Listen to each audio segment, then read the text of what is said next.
Fort Malaga at Guraman Festival ipinagdiwang sa Bugay, Cagayan. Silipin sa report. I hereby formally declare the opening of this festival. Happy Fort Malaga and Guraman Festival kada tayo amin na.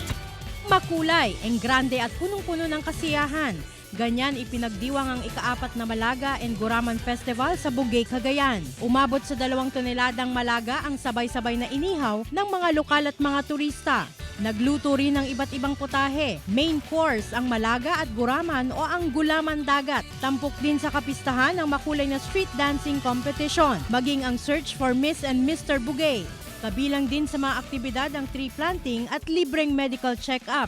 Layunin ng bayan na mas makilala pa ang lugar bilang Malaga at Guraman Capital of the North. Kasabay na rin ito na maiparamdam na mayroong pag-asa sa kabila ng mga nagdaang kalamidad. Tiwala ang LGU na babangong muli ang bayan lalo na ang industriya ng Malaga pagkatapos ng mga naranasang epekto ng habagat at mga nagdaang bagyo. Glam Calicdan, Dizon, One North Central Luzon.